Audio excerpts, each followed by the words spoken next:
Welcome to another lesson on functions.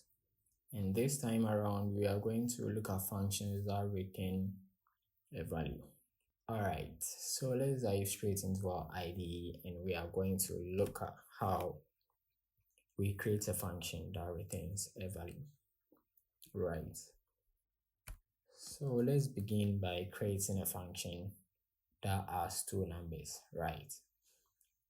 So this time around, we are going to return a value.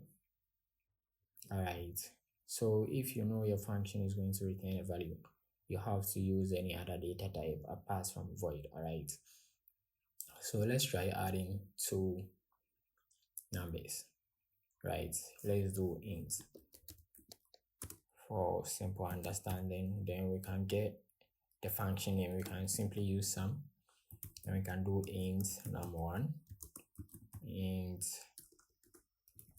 num2 for the second parameter of variables where we are going to add these ones. So we want to return the sum of these two numbers, right?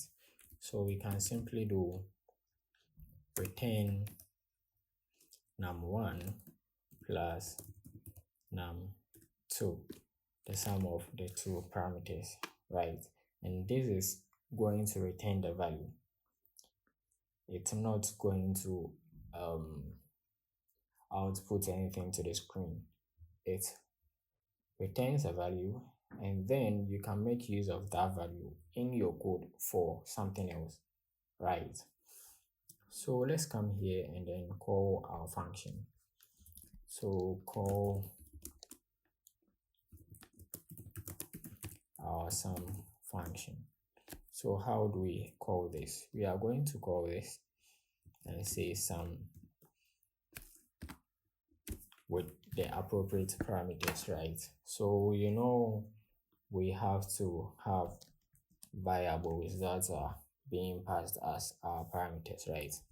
So let's create some variables. We can do number1 and let's assign a value to it. Let's do 1, and we can do int num2, and this is going to store the value 2. All right, so we pass this to our function as number1 and number2. All right, because this function is returning the value, you have to pass the value to something else so you can make use of it, right? So this function is returning a value where we are not doing anything with the value. So we run this and we don't expect to see anything on the screen, right? Yes. So there is no output for our code. Right. So how do we actually get something to come out of this? So we can create a variable saying let's do int results, right? Yes, and down here by calling our function we can do result equals sum, right? And then we can print out our result to the screen. So let's print a message first that the result is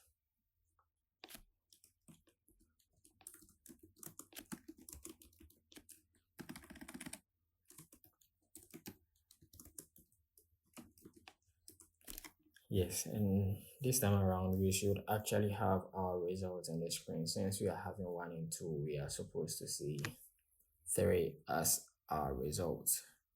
So we run this and we see the result is 3, right? So this is the difference between you using the void return type to create a function that does not return a value, and then using any other data type or return type, using any other return type to create a function that returns a value, right? Yes. So what can we do again?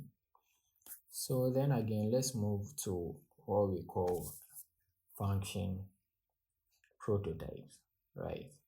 So usually for the start, from the beginning, for us to understand the concepts, we usually declare, we do our function definition here. And when we say function definition, it's you bringing out your header and then the statements, everything together, right? But when we have a function prototype, we don't do this thing here. All right. Usually we want to have them below our main function. All right. And then you can call them in your main. But before you can call them, you have to make sure these things, you have your function prototype at the top, or your function declaration at the top. And the function declaration is quite similar. The only thing you need is everything here, the function header, right? So you need the return type, the function name, and then the parameters it's accepting, right? And then you can end it here. So you can have a bunch of functions down here, and then you have their headers or the function prototype at the top.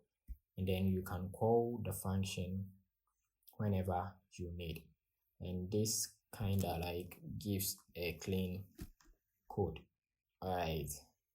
So you can just open a program and all what you see is this. So when you see this, the function prototype here, you get to know that the function is somewhere down here, right? So depending on the function name, you can come down and then read whatever the function does.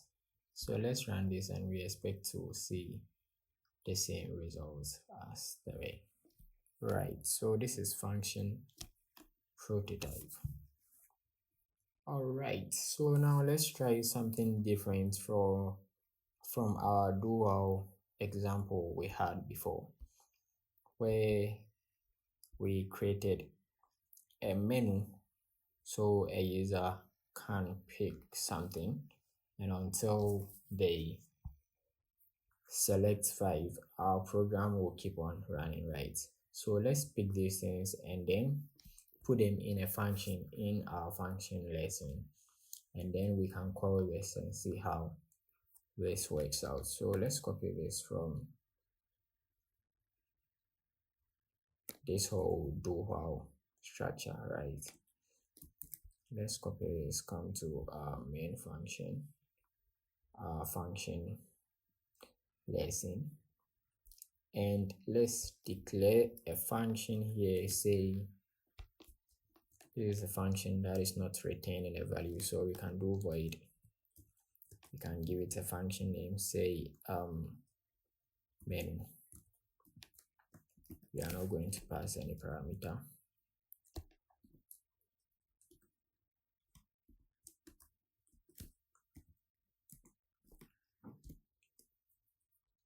Right, so yeah, all right, so we have this here, and when we call the function is going to be executing these things, right? So we are going to need the variable declaration. So let's do that in our main function. Let's declare this in our main function. We can do int order num. So let's declare that here. Actually, we can comment this out, or let's leave it, and then we can print a separate bar.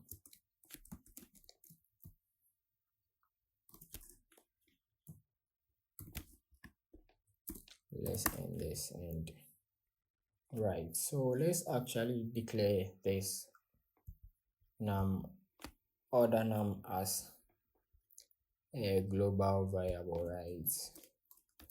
So we can do int order num, and let's come down to our code and let's call our function. So this time around we are calling function menu, which is not returning a value, and then this is going to ask us to enter a number, and until we enter 5 we will keep on making some kind of order, right?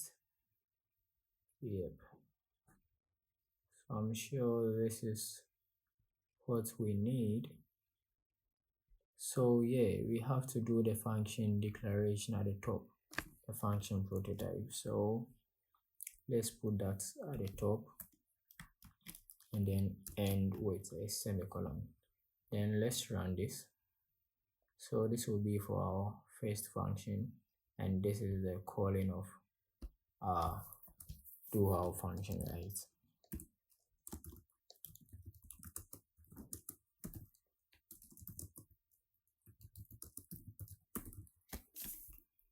All right, so let's run this. Then we have a result here. Then we have the second function, which is the main function, displaying this to us, and then it says enter the number for the food you want to order. So we can do 1, and the program will keep on running until we enter 5. All right, so you can update some of your code and try using functions to modify them, right? So this right here is basically going to be the end of this lesson. So I'll see you in the next video. Don't forget to like and subscribe. If you have any questions, you can put them in the comment section and I'll return to you as soon as I can. Right.